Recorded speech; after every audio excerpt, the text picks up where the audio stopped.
Shalom Bapak Ibu yang dikasihi Tuhan. Shalom. Saya yakin percaya bahwa Bapak Ibu semuanya diliputi oleh sukacita dan damai sejahtera. Saya bersyukur dan saya berterima kasih untuk kali yang pertama saya diundang oleh Bapak Gembala, Bapak Pendeta Dr. James dengan Ibu Gembala, Ibu Pendeta Felda untuk menyampaikan firman Tuhan di tempat ini. Sejak 1 tahun 5 bulan yang lalu, saya sering lewat dari jalan ini, mau jalan-jalan ke Holtekam, demikian juga mau kegiatan-kegiatan lain. Saya lihat di sini ada gereja. Wah, ini pembentukan anak-anak Papua hebat. Wah, luar biasa ini visi misi ini gereja, saya pikir. Dan saya tidak berpikir untuk pernah datang ke tempat ini. Ternyata Tuhan pertemukan lewat rencana kegiatan kebaktian kebangunan rohani dan seminar tanggal 15 dan 16 Mei yang akan datang, yang nantinya dipimpin oleh Bapak Pendeta R. Bambang Yonan dari Medan. Itu adalah gembala sidang kami. Jadi waktu itu ketika Ibu Pendeta Felda berkata Pak Nababan harus ikut jadi panitia, maka saya tidak ada alasan untuk mengelak. Kenalkan, nama saya Darman P. Nababan. Dari marganya ketahuan bahwa saya orang Batak. Dari depan, dari belakang, Nababan bolak-balik tetap Nababan. Marga yang unik Bapak Roger. Ya, itu marga yang unik, satu-satunya di dunia. Bolak-balik Nababan. Pekerjaan sehari-hari saya adalah sebagai Ketua Pengadilan Negeri Jayapura kelas 1A. Dilantik tanggal 5 Januari tahun 2023 yang lalu. Sebelumnya saya Wakil Ketua Pengadilan Negeri Kupang, Nusa Tenggara Timur 1 tahun, dan sebelumnya Ketua Pengadilan Negeri Kota Pematang Siantar di Sumatera Utara, dan sebelumnya Ketua Pengadilan Negeri di Muara Bulian, Batanghari di Jambi. Saya menjadi hakim itu sudah lebih kurang 21 menjelang 22 tahun, sudah cukup lama. Saya sangat senang bertemu dengan Bapak Ibu di tempat ini. Di sini istri saya, Rumata Rosininta Sianya, baru Manado, orang Batak juga. Tapi orang sering bilang dia Manado. Tapi saya bilang dia menang nampang doang, karena dia orang Batak. Nah itu, pekerjaannya sama dengan saya. Dia seorang jaksa di Kejaksaan Tinggi Papua. Anak kami dua, pertama saat ini semester terakhir di Institut Teknologi Bandung, jurusan Teknik Elektro. Kita doakan supaya tahun ini bisa selesai untuk bisa wisuda bulan April yang akan datang. Kemudian yang kedua, Kevin Jagar Eleger, laki-laki, dia sudah pernah datang ke Jayapura. Dia jurusan Hubungan Internasional di Parahyangan di Bandung, semester 6 sekarang. Ya, tapi walaupun dia jurusan Hubungan Internasional, dia memiliki talenta yang luar biasa di dalam desain digital, marketing digital, dan kemudian untuk membuat foto, video, dan lain sebagainya, itu keahlian dia. Ya. Dan kita doakan bulan Agustus yang akan datang dia akan diutus ke Jepang untuk konferensi internasional mahasiswa Fakultas Hubungan Internasional antar negara di Hiroshima, ya, bekas bom atom. Demikian perkenalan singkat Bapak Ibu. Saya akan menyampaikan tema masih ada kaitannya dengan tema besar bulanan gereja kita, Gereja Gerakan Pentakosta PSTC di tempat ini, yaitu bagaimana kita ini berharga di mata Tuhan sekalipun rasanya Tuhan itu jauh daripada kita. Mazmur 42 ayat 11, demikian firman Tuhan. Untuk pemimpin biduan, nyanyian pengajaran Bani Korah. Seperti rusa yang merindukan sungai yang berair, demikianlah jiwaku merindukan Engkau ya Allah. Jiwaku haus kepada Allah yang hidup. Bilakah aku boleh datang melihat Allah? Air mataku menjadi makananku siang dan malam, karena sepanjang hari orang berkata kepadaku, di mana Allahmu? Inilah yang hendak kuingat sementara jiwaku gundah gulana. Bagaimana aku berjalan maju dalam kepadatan manusia, mendahului mereka, melangkah ke rumah Allah dengan suara sorak-sorai dan nyanyian syukur dalam keramaian orang-orang yang mengadakan perayaan. Mengapa engkau tertekan, hai jiwaku, dan gelisah di dalam diriku?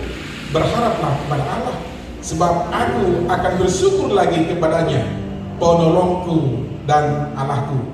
Jiwaku tertekan dalam diriku, sebab itu aku teringat kepadamu dari tanah sungai Yordan, dan pegunungan Hermon dari gunung Misar. Samudra raya berpanggil-panggilan dengan deru air terjunmu. Segala gelora dan gelombangmu bergulung-gulung melingkupi aku. Tuhan memerintahkan kasih setianya pada siang hari, dan pada malam hari aku menyanyikan nyanyian suatu doa kepada Allah kehidupanku. Aku berkata kepada Allah gunung batuku, mengapa engkau meninggalkan aku? Mengapa aku harus hidup berkabung di bawah impitan musuh? Seperti tikaman maut di dalam tulangku, lawanku mencela aku sambil berkata kepadaku sepanjang hari, di mana Allahmu? Mengapa engkau tertekan, hai jiwaku? Dan mengapa engkau gelisah di dalam diriku? Berharaplah kepada Allah, sebab aku bersyukur lagi kepadanya, penolongku dan Allahku. Saudara yang dikasih oleh Tuhan, nats ini menurut para penafsir Alkitab dicatat oleh seorang penyanyi Lewi dari Bani Korah. Pada waktu itu mereka ada di dalam pembuangan di Babel, sehingga mereka itu terasing, mereka hidup di negeri asing. Ketika mereka ada di pembuangan itu, hidup di tengah-tengah bangsa yang tidak mengenal Allah. Kemudian pada masa itu keadaan mereka sangat sulit. Pemazmur menghadapi keadaan yang gundah gulana, tertekan dalam gelisah di dalam dirinya. Ketika mereka menyadari keberadaan dirinya yang jauh dari Tuhan, mereka terisolasi secara rohani. Sekalipun mereka berseru kepada Allah, sepertinya Allah tidak mengindahkan mereka. Dan kemudian kondisi yang ketiga yang mereka alami, mereka juga terisolasi secara sosial. Dikatakan bahwa ia memenuhi hari-harinya dengan air mata karena celaan dan ejekan daripada lawan yang sampai menikam ke tulang-tulangnya di dalam ayat 4. Mereka berkata, di mana Allahmu? Mereka berkata, di mana Allahmu? Seolah-olah mereka mempertanyakan keberadaan Tuhan di dalam diri orang-orang Israel di tempat pembuangan itu. Mereka sepertinya tidak berdaya, sepertinya tidak ada pertolongan yang diberikan kepada mereka. Mereka hidup di dalam kehampaan. Dan kondisi yang keempat yang mereka alami, mereka sepertinya terpisah dari Allah. Dalam ayat 10, mengapa engkau meninggalkan aku? Mengapa aku harus hidup dalam impitan musuh? Saudara, mungkin keadaan yang sama juga kita alami hari-hari ini. Kita terisolasi secara rohani, terisolasi secara sosial. Mungkin kita disingkirkan, mungkin kita dimarginalkan, mungkin kita tidak dianggap, dan mungkin jatah kita diambil oleh orang. Dengan segala kekuatannya, dengan segala apa yang ada padanya, dengan segala pengaruh apa yang ada padanya. Mungkin engkau berdoa kepada Tuhan, minta pertolongan kepada Tuhan, tapi sepertinya Tuhan berdiam diri, sepertinya Tuhan tidak menjawab. Tetapi menjadi pertanyaan bagi kita adalah, kita tidak boleh berdiam diri dengan kondisi yang demikian.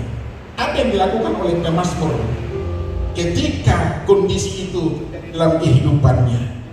Saudara, tadi dikatakan di dalam ayat yang pertama, kita harus memiliki rasa lapar dan haus akan Tuhan. Ayat 1-3, seperti rusa yang merindukan sungai yang berair, demikianlah jiwaku merindukan Engkau ya Allah. Jiwaku haus kepada Allah yang hidup. Bilakah aku boleh datang melihat Allah? Kunci yang pertama, miliki rasa lapar dan haus akan Tuhan. Saudara, rusa, waktu saya di Jambi, Kabupaten Batanghari, itu banyak hutan di sana. Di sana banyak sekali rusa. Ternyata bukan hanya di sana, ternyata di Papua pun rusa itu sangat banyak. Kalau kita pergi ke Manokwari, kalau kita pergi ke Kaimana, kalau kita pergi ke Merauke, ada banyak rusa di sana. Rusa itu sangat enak, empuk. Maka rusa itu bukan hanya disukai oleh predator-predator, manusia sekalipun suka akan daging rusa. Dan ketika saya makan daging rusa di Jambi pada waktu itu kali yang pertama, saya memang merasakan daging rusa itu sangat enak. Tetapi saudara Tuhan, karena enaknya daging rusa ini, maka dia akan diburu oleh pemangsa-pemangsa. bisa singa, bisa harimau, ataupun binatang buas lainnya. Bapak Ibu tahu, rusa itu tidak memiliki kekuatan untuk melawan musuhnya. Hanya satu yang bisa dilakukan adalah berlari dengan sangat cepat. Karena tanduk rusa itu bercabang-cabang, kalau datang pemangsa maka dia tidak bisa mempergunakan tanduknya itu. Apalagi kalau dia perempuan punya tanduk, maka yang bisa dilakukan adalah berlari dengan sangat cepat. Anda tahu kecepatan rusa itu untuk berlari itu luar biasa. Sebenarnya tidak bisa dikejar oleh predator-predator lainnya, karena rusa memiliki kuku kaki yang jentik dan tulang kaki yang kuat. Tetapi Anda tahu, semakin lama rusa itu berlari, maka badannya akan kepanasan dan dia akan kehausan, dan badannya akan semakin memberikan bau yang khas, sehingga ketika rusa itu bersembunyi di semak-semak, maka pemangsa akan bisa mencium, oh itu rusa bersembunyi di bawah pohon matoa, akan bisa diterkam. Maka solusi yang dicari oleh rusa adalah dia akan berusaha menemukan sungai yang berair. Ketika dia masuk ke dalam sungai yang berair, yang pertama dia akan lompat ke sungai itu, dia akan menenggelamkan tubuhnya, maka bau badannya yang khas itu akan hilang, dan kemudian hal yang sama juga dia minum untuk memuaskan dahaganya. Artinya apa? Bahwa sungai bagi rusa bukan hanya sekedar memuaskan dahaganya, tetapi lebih daripada itu, sungai bagi rusa berbicara tentang totalitas untuk menyelamatkan kehidupannya. Sebenarnya dikasih oleh Tuhan. Mungkin Anda hari-hari ini sedang dikejar-kejar oleh musuh. Masalah ekonomi, utang yang sudah jatuh tempo. Mungkin juga masalah keluarga. Mungkin juga masalah pekerjaan, kamu hampir di PHK. Ada banyak persoalan-persoalan lain dalam kehidupanmu. Mungkin juga masalah pelayanan Bapak Ibu.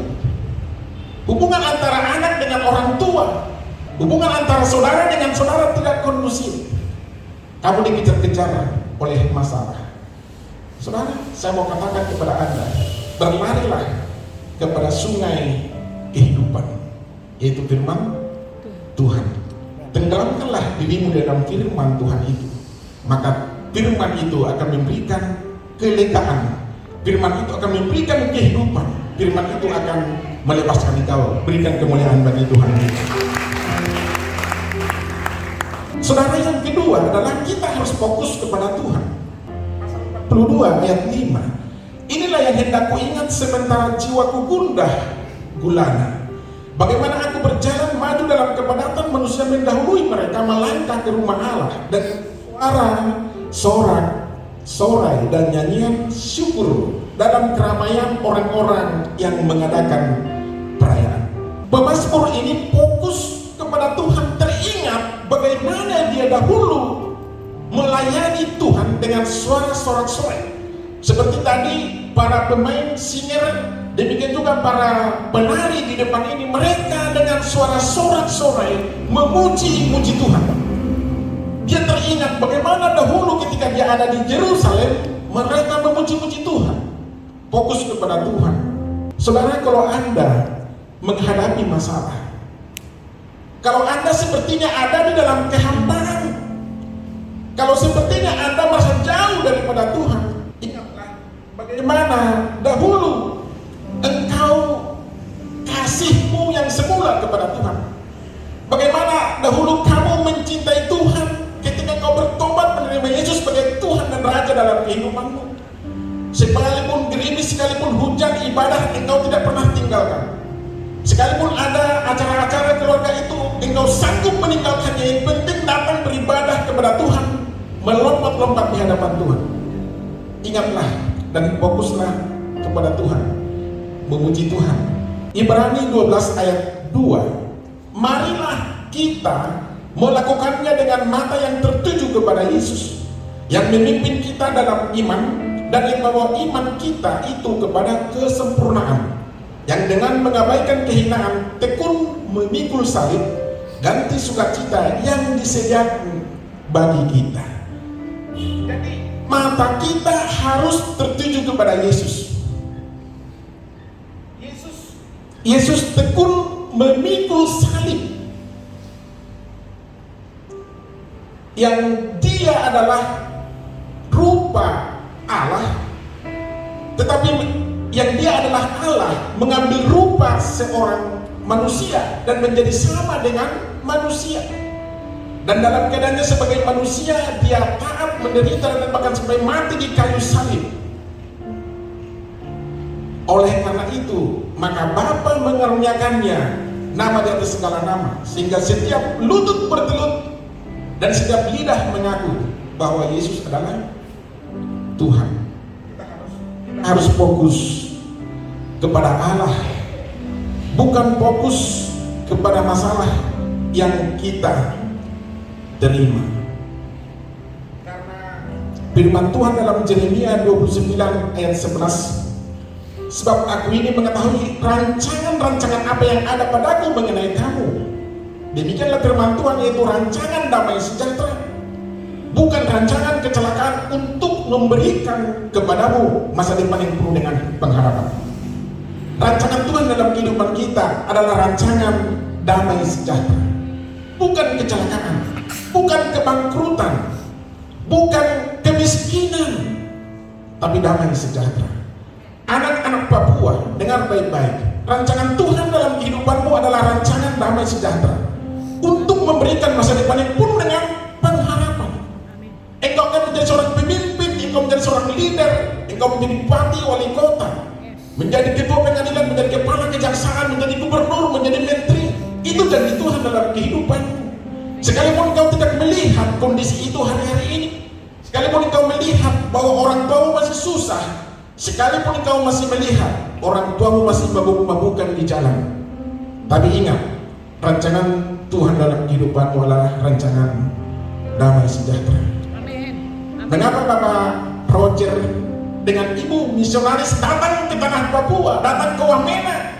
Karena dia tahu rancangan Tuhan bagi Papua adalah rancangan damai sejahtera, bukan rancangan kecelakaan.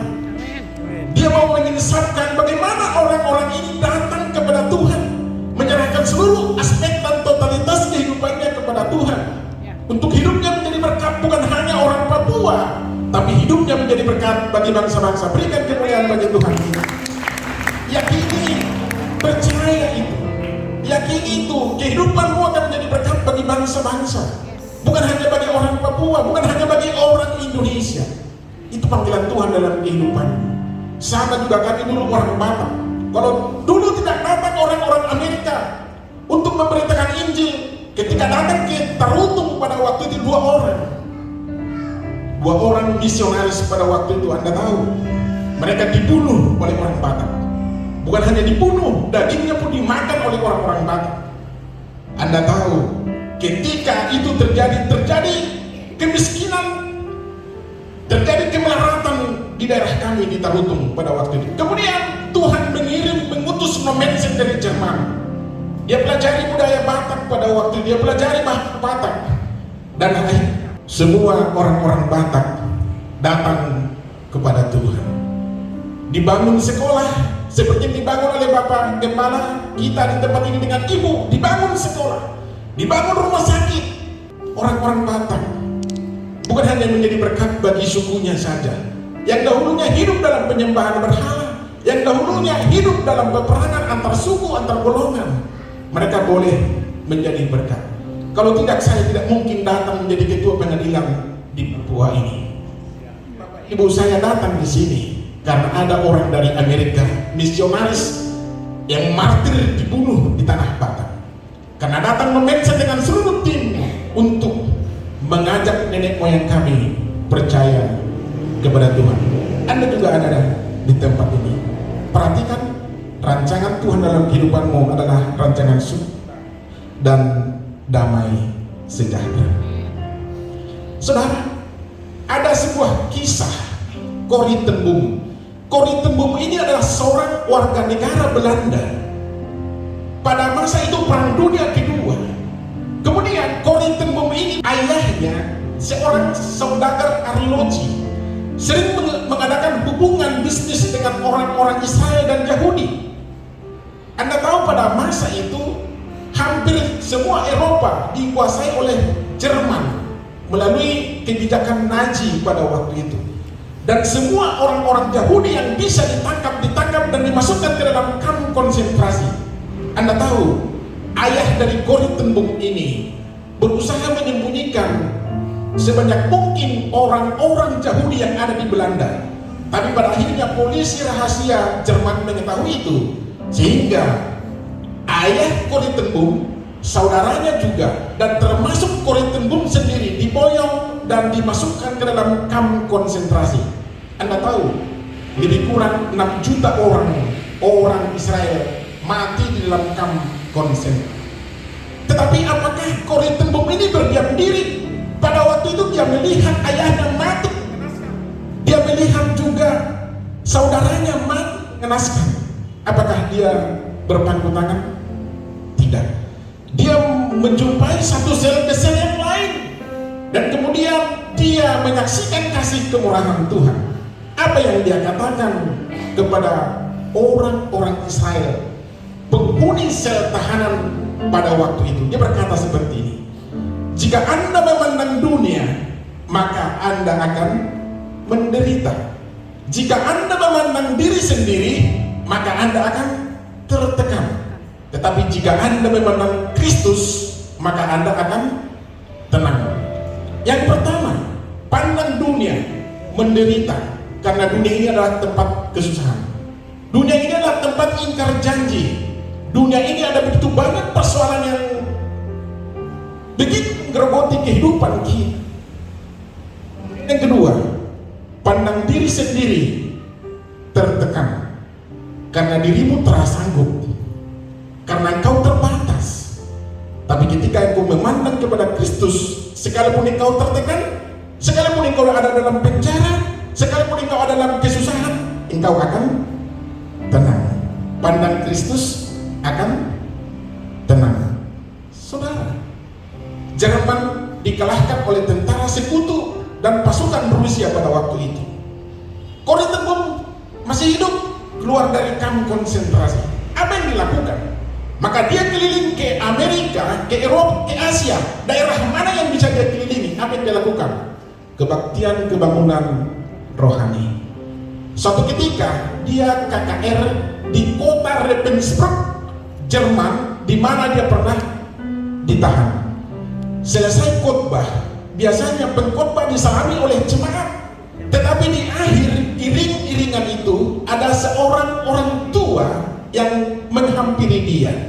Orang tua itu berkata kepadanya seperti ini: "Ibu, dari tadi aku sudah mendengar bagaimana Tuhan menyelamatkan orang berdosa, bagaimana Yesus mengampuni orang-orang berdosa dan mengangkat mereka dari keberdosaannya dan menempatkan mereka menjadi ahli waris kerajaan Tuhan. Sekarang saya mau dengar Ibu mengampuni saya." Bapak Ibu, tidak lazim seperti itu. Corrie ten Boom, wanita tua ini, memandang itu orang, dan dia baru sadar bahwa ini adalah mantan penjaga penjara, mantan sipir penjara, yang dulu juga termasuk orang yang bengis. Maka dia teringat dengan ayahnya mati di dalam penjara, teringat dengan saudaranya mati dalam penjara, teringat dengan orang-orang Yahudi, 6 juta orang mati dalam penjara. Apa gampang melepaskan pengampunan? Tentu tidak. Maka dia menundukkan diri sejenak, dia mohon tuntunan daripada Tuhan. Maka Tuhan berkata kepadanya, "Ampuni dia." Bapak Ibu tahu, Corrie ten Boom mengulurkan tangan menyamar itu orang, dan kemudian dia melepaskan berkat kepada orang itu. "Hari ini aku mengampuni engkau, dan berkat Tuhan turun ke atas kamu." Mereka berangkulan menangis. Saudara, berat tidak mengampuni orang seperti itu? Berat. Tapi mengapa Corrie ten Boom sanggup melepaskan pengampunan? Karena matanya tertuju kepada Kristus. Kristus 2000 tahun yang lalu, dia melepaskan pengampunan dari kayu salib. Dia diperhadapkan di pengadilan Pontius Pilatus, telah ada kesalahan di dalam dirinya. Begitu banyak dakwaan yang dialamatkan oleh mahkamah agama kepadanya, akhirnya Pilatus tidak menemukan sedikit pun kesalahan. Pilatus, cuci tangan. Aku tidak bersalah kepada orang ini. Biarlah hal itu ditanggungkan kepada kamu. Saudara yang dikasih oleh Tuhan, Yesus disalib. Dan itulah yang diingat oleh Korintus.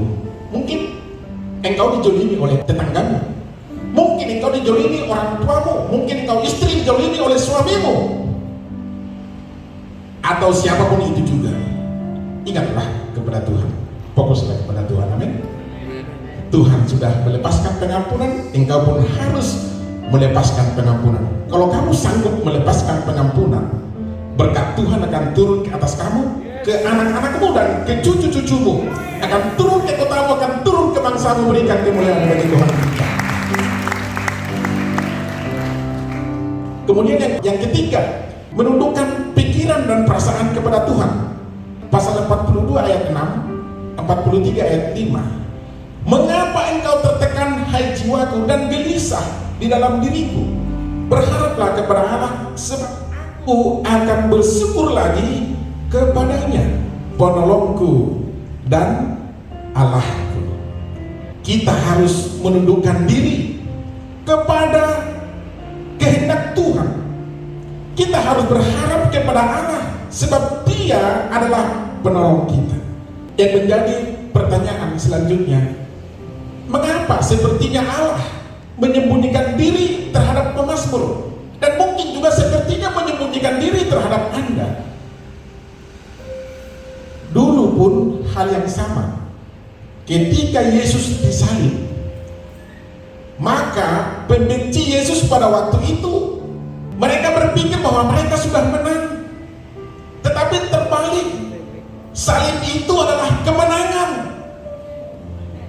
Salib itu adalah kemenangan bagi kita, bagi Yesus, bagi semua anak-anak umat percaya. Jadi kalau hari ini engkau sepertinya disalib, itu adalah tanda kemenangan bagi engkau. Amin. Walaupun sepertinya Allah tampak jauh tersembunyi, sebenarnya itu adalah kebaikan Tuhan untuk kamu semakin mendekatkan diri kepadanya. Yang keempat adalah mohon keadilan Allah. Berilah keadilan kepadaku ya Allah, dan perjuangkanlah perkaraku terhadap kaum yang tidak saleh. Luputkanlah aku dari orang penipu dan orang curang. Pemazmur tidak berdoa minta pembalasan terhadap orang-orang yang menjolimi dia. Pemazmur tidak berdoa minta pembalasan Tuhan terhadap orang-orang yang menghina Allah, tetapi dia meminta supaya Tuhan berikan keadilan kepadanya. Ini istri saya, seorang jaksa penuntut umum.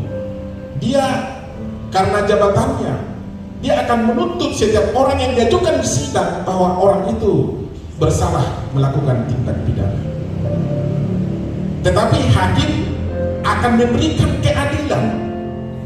Hakim dunia, walaupun penghakiman di dalam dunia ini masih bisa dipertanyakan, bisa diperdebatkan, karena Anda tahu hukum di dalam dunia ini adalah buatan manusia. Hukum dunia ini tidak terlepas dari pengaruh pemerintah dan Dewan Perwakilan Rakyat. Maka ada yang disebut dengan politik hukum. Jadi kalau Anda ketika hukum ditegakkan Anda kecewa, itu adalah hukum manusia. Tapi keadilan Tuhan, ingat, keadilan Tuhan itu adalah keadilan yang hakiki. Hakim di dalam dunia ini, hakim dalam dunia ini terbatas ilmu pengetahuan dan banyak hal. Saya sebagai hakim, saya terbatas. Terkadang saya bisa emosi di depan sidang. Tapi hakim yang adil, Tuhan kita tidak pernah emosi. Dia didakwa pun dia tidak membuka mulutnya, dia menutup mulut. Mungkin kau berkata, Pak Nababan terlalu berat. Firman Tuhan di dalam Habakuk 3 ayat 19, Allahku, Tuhanku itu kekuatanku. Ia membuat kakiku seperti kaki rusa. Ia membiarkan aku berjejak di bukit-bukitku. Saudara, Tuhan akan akan memberikan kaki yang kuat kepada kita seperti kaki rusa, sehingga kita berjejak di bukit-bukit. Bukit berbicara tentang persoalan, bukit berbicara tentang pergumulan, bukit berbicara tentang tantangan dan rintangan. Tuhan akan memberikan kaki yang kuat kepadamu sehingga bisa berjejak di bukit persoalanmu. Mazmur 18 ayat 3, Daud berkata, Allah dialah yang mengikat pinggangku dengan keperkasaan dan membuat jalanku rata dan membuat kakiku seperti kaki rusa dan membuat aku berdiri di bukit. Sekali lagi, berdiri di bukit, diri di bukit persoalan, berdiri di bukit tantangan dan rintangan. Terakhir, saya memberikan testimoni kepada Anda untuk menutup khotbah ini. Saya anak kedua dari 7 bersaudara, orang miskin, petani miskin. Pada hari Natal tahun baru, ayah saya suka main judi dan mabuk-mabukan. Kalau kalah main judi akan melarikan diri ke kota lain dan tidak pulang kalau tidak dijemput mama saya. Sampai kelas 3 SMA, kebiasaan Allah selalu terulang. Pada tahun 90, saya ke Padang ikut UMPTN, perguruan tinggi negeri, IPC. Puji Tuhan, ketiga-tiganya gagal. Pada tahun yang sama 90, saya ikut tes Tantama militer, Tantama balok 1 yang paling rendah dari Padang. Puji Tuhan, kalah. Ketika saya tanya induk semang saya, mengapa saya kalah? Dia berkata seperti ini, wajahmu berantakan. Saya tanya maksudnya apa? Antara gigi dengan hidung tidak simetris. Gigimu menonjol keluar, hidungmu ke dalam, sehingga dari aspek kesehatan kamu tidak memadai. Ini Pak Dokter pasti tahu Pak kepala kita, alias TMS, gagal. Kemudian saya pulang kampung, saya ke Medan 2 kali ikut tes PNS golongan 2. Puji Tuhan, gagal. Anda tahu, pada waktu itu saya ikut gereja seperti ini. Saya memiliki motivasi, saya ikut ibadah. Kalau saya sudah menang menjadi pegawai negeri sipil, saya akan kembali ke gereja saya yang pertama. Motivasinya salah. Tapi Anda tahu, dalam proses kesulitan itu, saya menyerahkan hidup saya untuk melayani Tuhan walaupun belum bekerja. Dan puji Tuhan, tahun 93 saya diterima menjadi CPNS golongan 1B, pangkat Satpam dan Cleaning Service alias Office Boy. Gaji saya berapa? 52.800. Saya mendengarkan firman Tuhan di gereja karena waktu saya sudah melayani sekolah minggu dan melayani anak-anak muda walaupun saya tidak bisa berkhotbah. Saya dengarkan firman Tuhan, engkau akan naik, tidak turun. Engkau akan menjadi kepala, tidak menjadi ekor. Kalau kau sungguh-sungguh mendengarkan firman Tuhan dan melakukannya dalam kehidupanmu. Saya berpikir, bagaimana bisa saya menjadi kepala? Saya kan golongan 1 yang paling rendah. Koyak sedikit daftar absen, nama saya hilang karena saya paling bawah. Maka saya harus kuliah. Maka saya jadilah mahusor. Mahusor itu artinya mahasiswa hukum sore. Dari jam 8 sampai jam 4 saya kerja, jam 5 sampai jam 9 malam saya kuliah.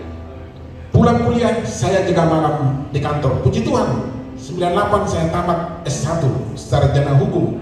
Yang pertama di keluarga kami sarjana. Kami di wisuda. Pada tahun yang sama, bulan Oktober, tes calon hakim dari mana? Dari Banda Aceh. Anda tahu, Banda Aceh pada waktu itu baru selesai DOM, daerah operasi militer. Saya berangkat dengan anak Tuhan, dengan doa dan puasa. Puji Tuhan, lulus. Dipanggil ke Jakarta, profil asesmen dan psikotes wawancara. Persoalan tiba, mengapa? Karena tak ada ongkos. Saya pulang ke kampung, saya minta doa kepada orang tua. Orang tua berkata, puji Tuhan kami doakan. Saya katakan kepada mama, bukan hanya doa, butuh uang. Karena saya baru pulang dari Banda Aceh. Apa yang dilakukan oleh mama saya? Anakku tenang, kita masih punya 3 ekor anak babi. Besok akan kita jual di pasar Seborong-borong. Puji Tuhan, anak babi dijual. Maka itulah ongkos saya dari Belam ke Tanjung Priuk naik KM Sinabung. Di kapal saya bersaksi mohon doa dan berangkat ke Jakarta. Waktu itu ujian. Apa yang ditanya kepada saya yang terakhir? Apa motivasimu menjadi calon hakim? Maka saya katakan, Bu, saya rindu menjadi berkat bagi banyak orang.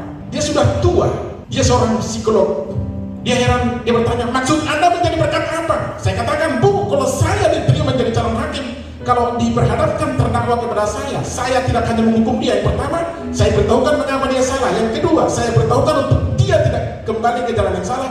Yang ketiga, kalau dia tidak bersalah, akan saya bebaskan dia. Oh, itu maksud Anda? Iya, Bu. Ya cukup, terima kasih. Saya katakan, terima kasih, Bu. Tuhan Yesus memberkati. Dia heran lihat saya. Mengapa? Badan saya kurus kering. Dia melihat saya semangatnya berapi-api luar biasa. Mengapa semangatnya luar biasa? Karena saya sudah melayani anak-anak sekolah minggu, saya sudah melayani anak-anak muda.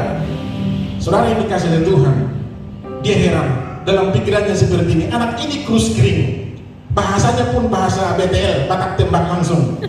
Ya. Tapi semangatnya luar biasa. Diluluskanlah ini anak ini. Kira-kira itulah mungkin dalam pikirannya. Saya pulang ke Medan.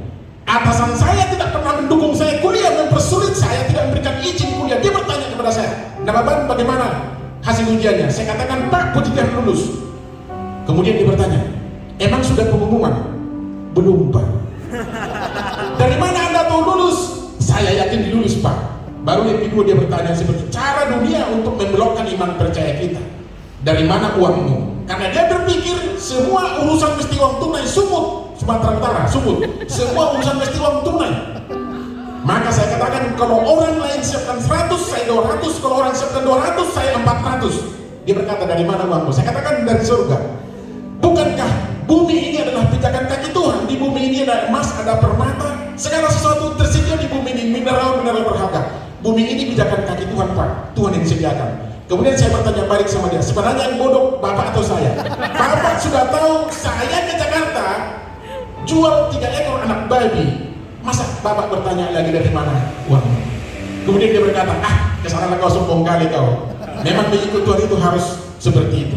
Saudara, puji Tuhan, 1 bulan berikutnya pengumuman dan saya dinyatakan menang, berikan kemuliaan bagi Tuhan. Jadi, saudara, saya lulus menjadi calon hakim. Ketika saya diklat di Jakarta, Anda tahu saya dapat ranking berapa? Karena padahal waktu kuliah IP saya itu 2,83, tidak sampai 3. Tapi ketika diklat di Jakarta, saya dapat ranking pertama. Luar biasa kan? Kasih Tuhan itu luar biasa. Saudara, sampai hari ini saya sudah 21 tahun lebih menjadi hakim dan sudah 3 kali menjadi pimpinan pengadilan. Kita bisa bertemu di sini karena kasih Tuhan. Saya menghadapi kesulitan, saya menghadapi tantangan dan rintangan. Orang tua saya juga tidak bertobat dulunya, tapi setelah saya masuk pegawai negeri sipil, dia bertobat dan menjadi seorang gembala sidang sampai akhir hayatnya. 2001 tahun yang lalu, dia menjadi gembala sidang. Dia melayani Tuhan di rumah Tuhan. Anak-anaknya semuanya diberkati oleh Tuhan. Mungkin engkau merasa Tuhan itu jauh, tapi yakin dan percayalah, engkau berharga di mata Tuhan. Ketika engkau berharga di mata Tuhan, yakinlah, maka milikilah rasa lapar dan haus akan Tuhan. Fokuslah kepada Tuhan, bukan kepada masalahnya. Dan engkau harus menundukkan pikiran dan perasaanmu kepada Kristus. Yang terakhir adalah, mohonlah keadilan daripada Tuhan.